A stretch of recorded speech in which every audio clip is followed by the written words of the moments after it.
Otakku tak berhenti menerka. Siapa yang menyemangatiku di belakang tadi? Sangat jelas ku dengar. Itu adalah suara Gundil. Aku yakin seyakin-yakinnya. Tapi apa yang kulihat kemudian? Kenyataan berbicara lain. Gundil memang sudah berada di depanku. Bang, lu tadi dengar ada yang menyemangatiku kan?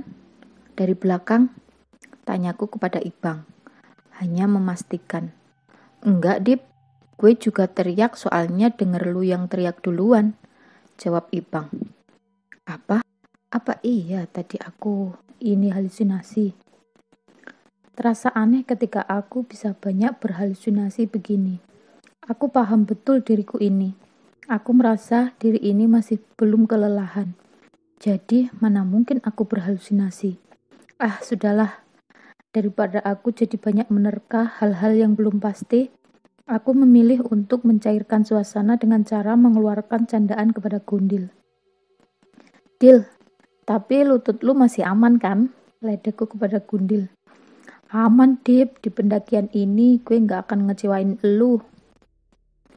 Matanya meledek sinis ke arahku. Walah, paling cuma lagu lu doang. Cermai lu juga bilang kayak gitu kan? Buktinya keropos juga lutut lu. Hahaha.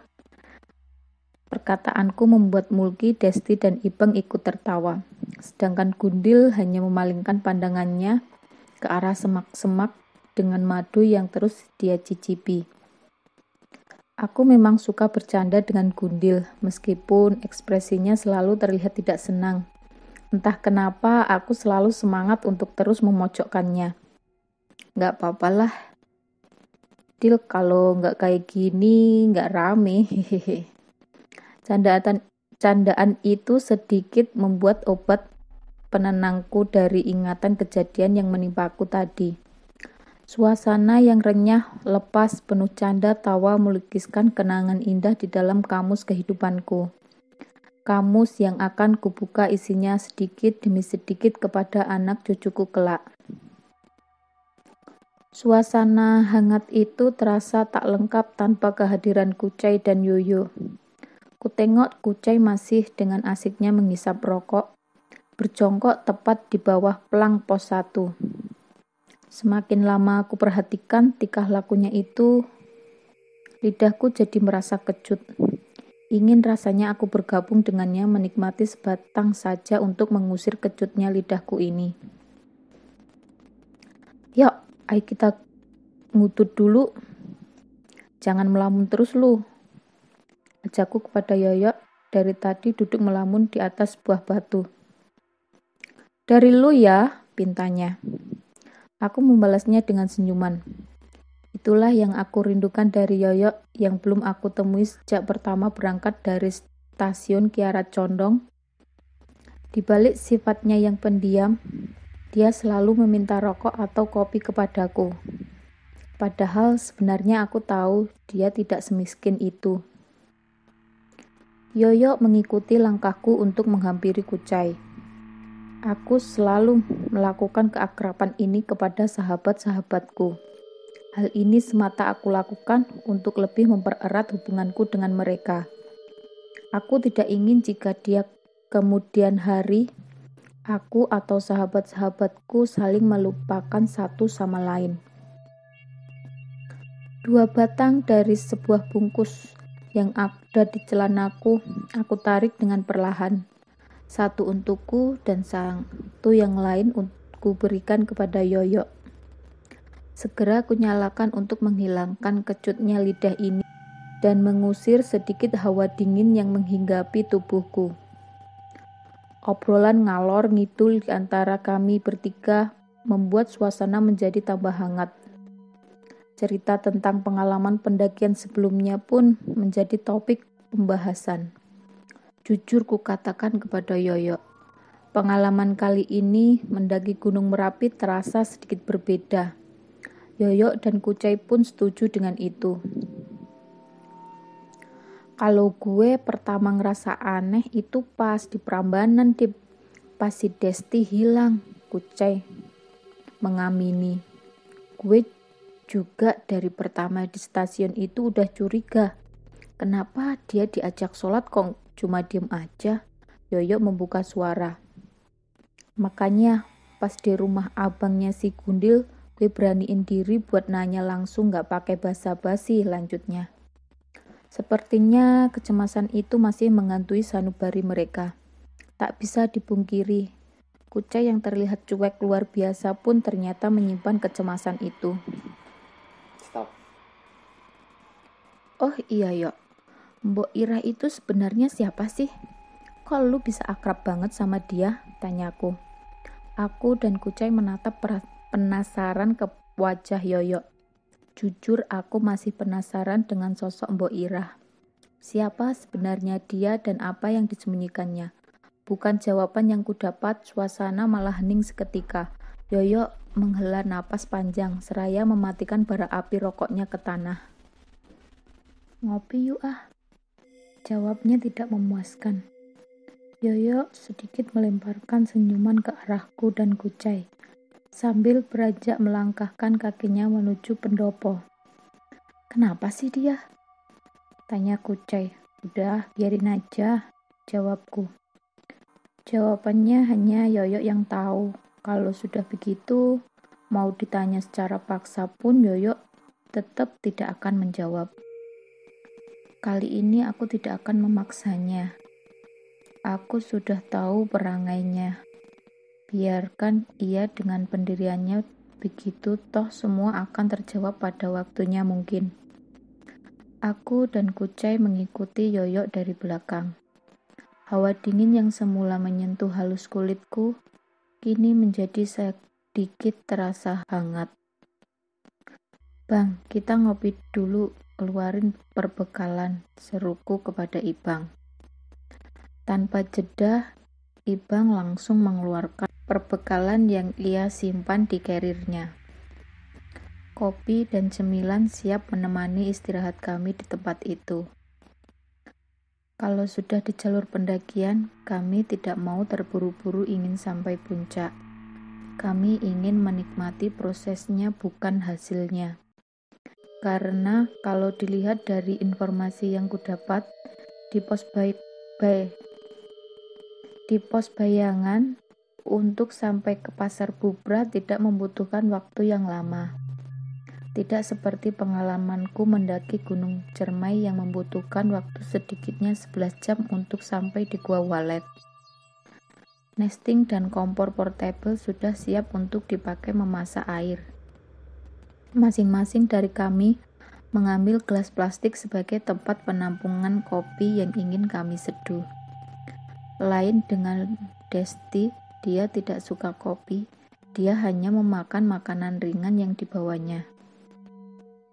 Gue tidur dulu, ntar jam 2 bangunin gue ya Dip, ujar Yoyo yang sudah menghabiskan 1 gelas kopi. Aku mengiyakan permintaannya itu. Selelapnya Yoyo tertidur, beberapa dari kami masih asik dengan camilan dan kopinya. Logistik bertahap Ibang rapikan ke dalam karirnya. Candaan demi candaan pun kami lontarkan kepada satu sama lain. Tawa yang tergurat di masing-masing wajah, berharap menghapuskan segala bentuk keresahan. Sementara itu, aku biarkan Yoyo memulihkan tenaganya, karena butuh tenaga yang ekstra bagi seorang leader untuk memimpin pendakian. Sayang, aku ganti sekarang ya, suara Desti terdengar risih. Mulki mengarahkan pandangannya ke segala arah seakan ia memastikan tempat yang dirasa tepat untuk mengganti pembalut. Malu yang, banyak orang di sini, ujar Mulki dengan pandangan risih menatap pendaki lain. Tapi udah gak nyaman banget nih, ucap Desti sambil membenarkan posisi duduknya. Nanti aja di jalan, mau ke pos 2 Des, seruku. Kulihat jam sudah menunjukkan pukul 2 siang. Tidak terasa waktu sudah berlalu 1 jam semenjak Yoyo tertidur. Sesuai permintaannya, aku membangunkan Yoyo untuk melanjutkan pendakian. Dengan mata sepnya, Yoyo berusaha menyadarkan dirinya sendiri. Kami semua bergegas memakai kembali carrier di punggung. Beban itu terasa lagi. Beban yang akan selalu menemani pendakian ini. Di sisi lain yang dinamakan beban itu ada pada diri Desti. Di lubuk hati yang paling dalam, sebenarnya aku tak habis pikir, mengapa Desti ingin memaksakan ikut pendakian ini. Padahal, kalau dia ingin bersabar sedikit saja, dia tinggal menunggu kami di rumah Mas Irwan. Toh di sana juga ada Niken yang sudah bukan anak kecil. Lagi pula kami juga tidak akan meninggalkannya begitu saja. Dan Mulki, mengapa dia begitu bucin? Agak berlebihan menurutku. Terpaksa mendukung keputusan Desti setelah ia mengancam putus hubungan dengan Mulki. Padahal, kalau itu terjadi padaku, lebih baik aku memilih untuk putus daripada harus menanggung risiko tinggi. Lagi pula, masih banyak wanita di luar sana. Bahkan dari Lempuyangan sampai base camp New Selo pun, entah berapa ratus wanita muda nan cantik yang sudah kami temui. Mengapa Mulki bisa sebegitunya? Padahal, ini semua demi kebaikan Desti juga. Keegoisan yang ada pada diri Desti terpaksa harus membuat kami selalu siaga. Gerak-geriknya harus selalu diperhatikan. Tindakannya harus kami jaga. Sepertinya sudah pantas bagi kami menyandang titel seorang intel yang baik, bukan begitu? Atas persetujuan Yoyo, aku memerintahkan semua rombongan untuk berbaris merapat berjarak kisaran 1 meter. Lagi-lagi ini semua aku lakukan untuk kebaikan Desti. Dalam kondisi penuh darah di daerah kewanitaannya, para lelembut gunung akan otomatis terundang mendekat. Aku tidak mau jika barisan direnggangkan. Para lelembut di Gunung Merapi bisa dengan bebasnya menggerayangi Desti.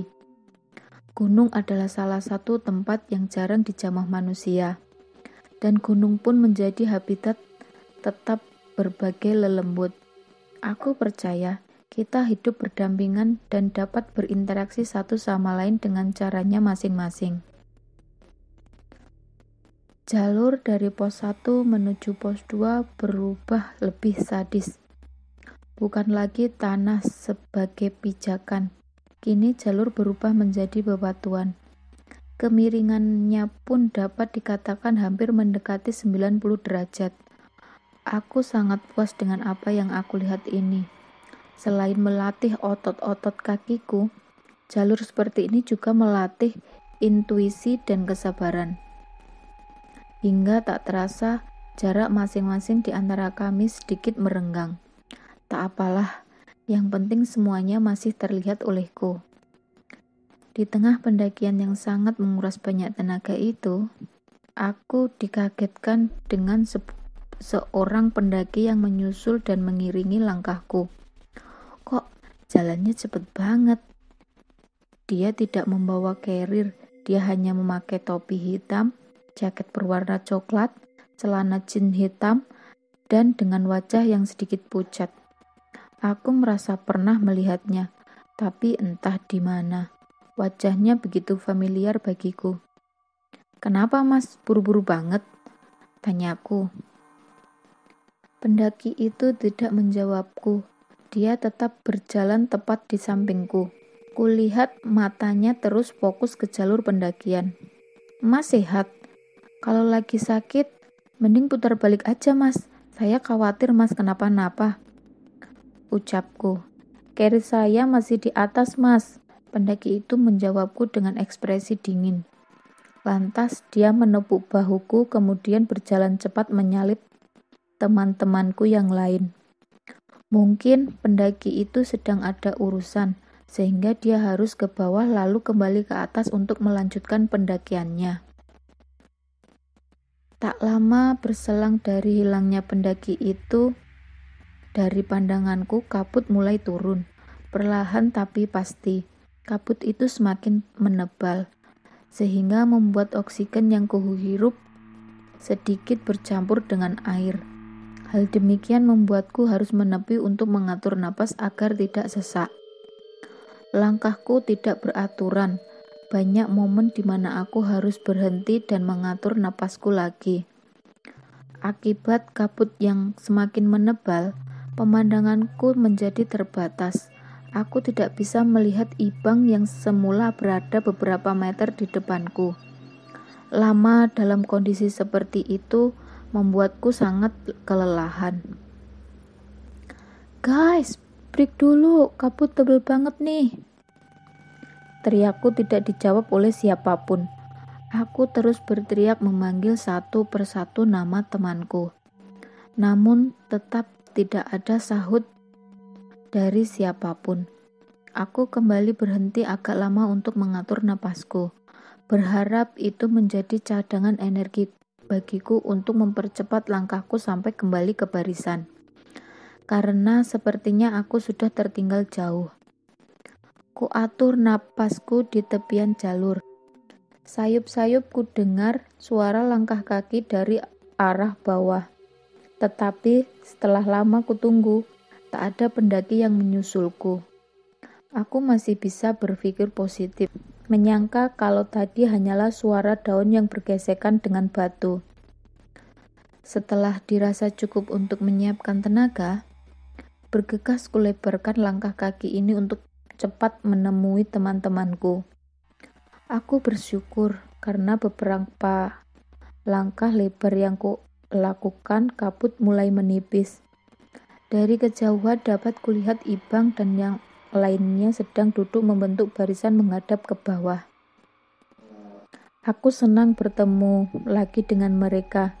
Namun, aku tidak melihat Desti dan Mulki di sana. Si Desti lagi ganti? Tanyaku kepada Ibang.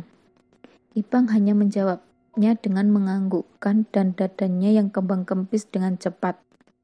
Kemudian ku istirahatkan tubuhku duduk di atas bebatuan yang ada. Carrier tak kulepas, ia menjadi sandaran empuk bagiku. 10 menit sudah aku menunggu Mulki dan Desti, mereka tak kunjung menghampiri kami. Hingga tak terasa angin sepoi-sepoi yang menyapa wajahku membuatku terlelap begitu saja. Aku ingat betul, di dalam tidurku itu aku bermimpi hal yang membuatku menyangka bahwa itu adalah kenyataan. Di dalam mimpiku itu, aku berada tepat di mana aku terlelap, duduk bersandarkan carrier di sebuah batu besar. Namun, ada yang aneh dari sebelumnya. Tepat di depanku, aku melihat ramai sekali makhluk aneh sedang berdiri menatap ke arah rombongan kami. Rupa makhluk-makhluk itu bermacam-macam, dari yang kecil sampai yang paling besar. Bahkan di antara makhluk-makhluk itu, aku melihat Ega berada di tengah kerumunan. Ia hanya terdiam, menunduk tanpa melakukan apa-apa, tanpa carrier dan tanpa topi koboynya. Semua makhluk menatap kami dengan tatapan kosong, kecuali satu orang kakek bertongkat yang menatap kami dengan penuh amarah. Apa ini?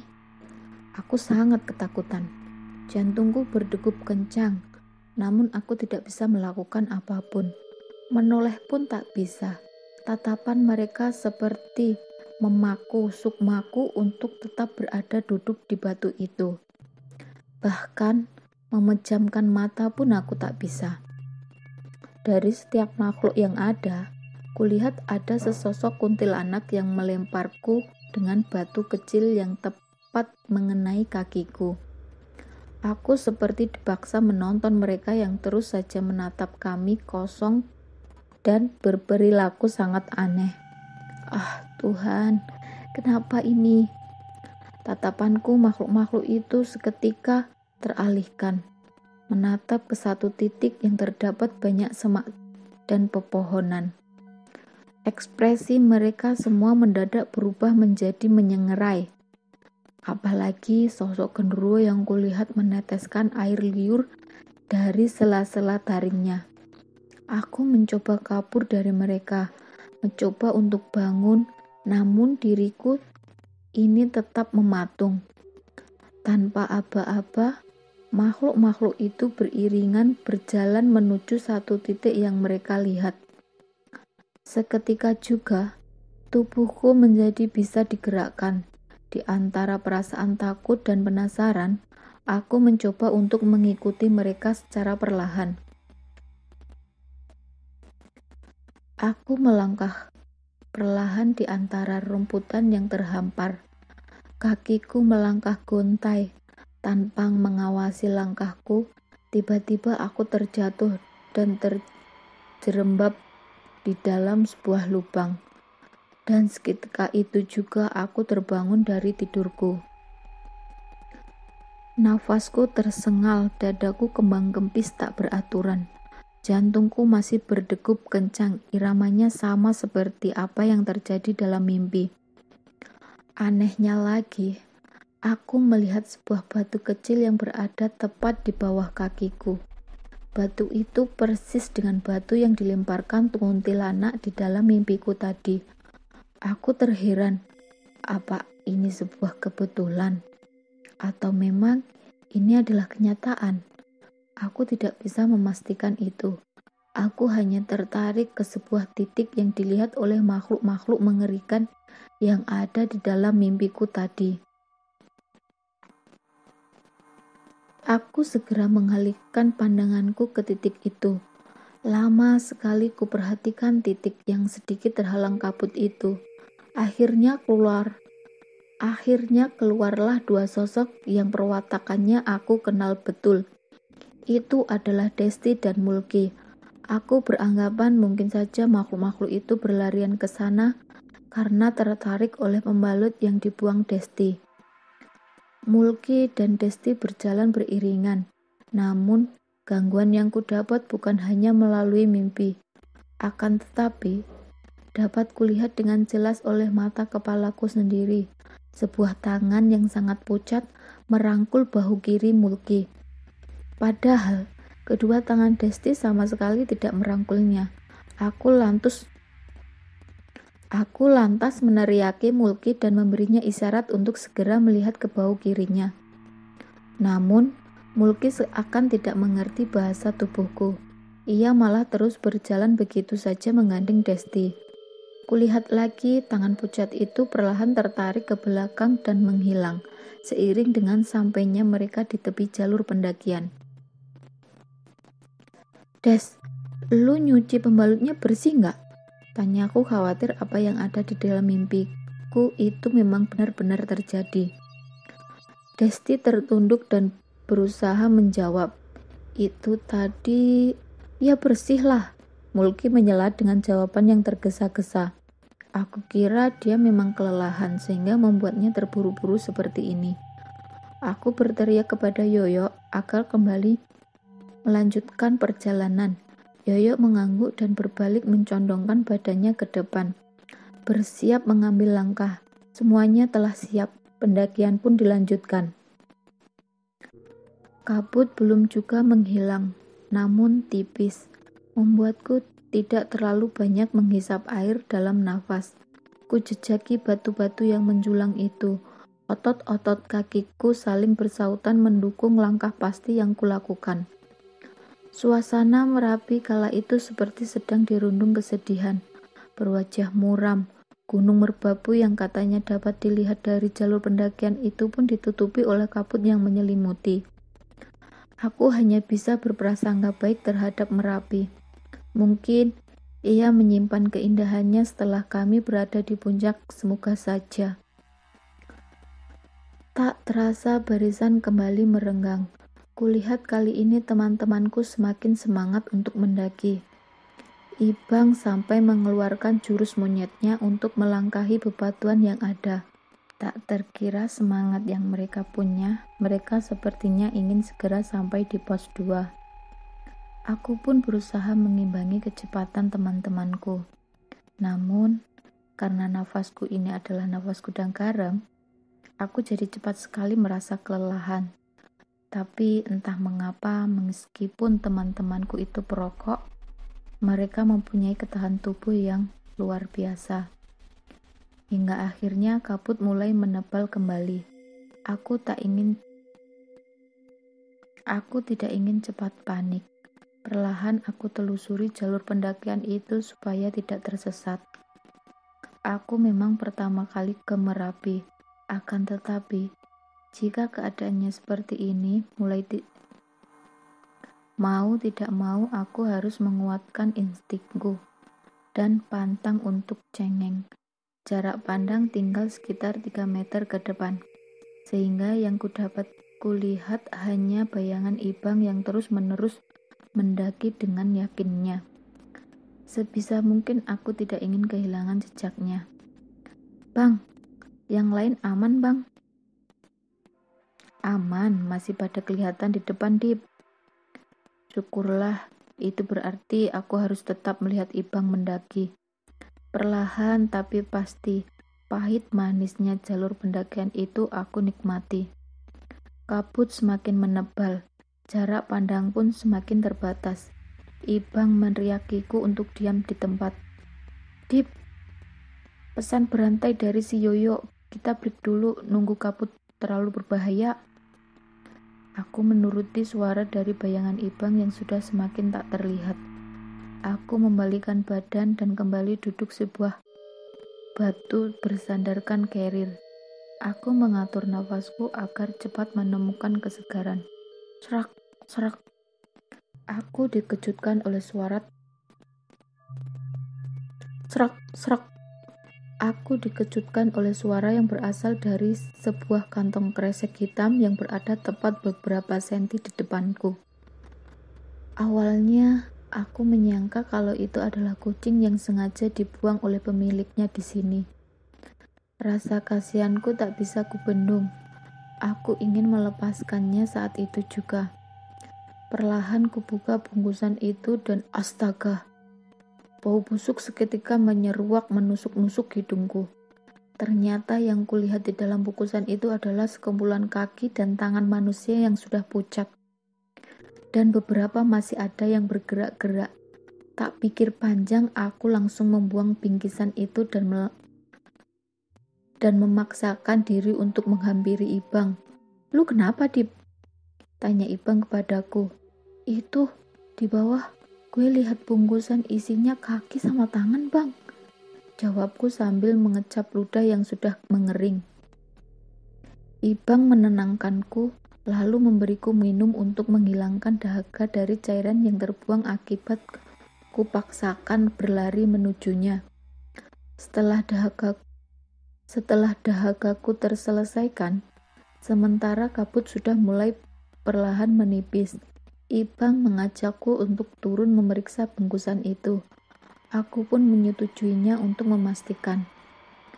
Bang, ayo lanjut, teriak Kucai yang ada di atas kami berdua, sehingga aku dan Ibang tidak bisa memeriksa bungkusan tadi. Aku masih terkejut. Tangan kaki siapa itu tadi? Apa ada orang yang sudah melakukan mutilasi di sini? Sekitar 10 menit mendaki, kedatanganku disambut oleh banyaknya tenda di atas sebuah lahan yang lumayan luas. Jurang begitu dekat dengan keberadaan lahan itu. Yoyo yang tengah berdiri di samping tenda pendaki lain melambaikan tangannya tanda memanggilku. Lanjut apa, Kem? Tanyanya singkat. Lanjut apa, Kem? Tanyanya singkat. Lanjut yuk, keburu malam, jawabku. Yoyo segera memberi isyarat kepada yang lainnya untuk melanjutkan perjalanan. Barisan kembali seperti semula. Aku mengincar matahari terbit dari pucuk. Maka dari itu, aku mengusulkan untuk lanjut dan bermalam di pasar bubar saja. Di sisi lain, aku harus memberikan koin aneh dan ranting jati yang kudapat dari seorang pemuda ramah yang kutemui di pasar Cempogo beberapa jam lalu kepada ayahnya yang berjualan di sana.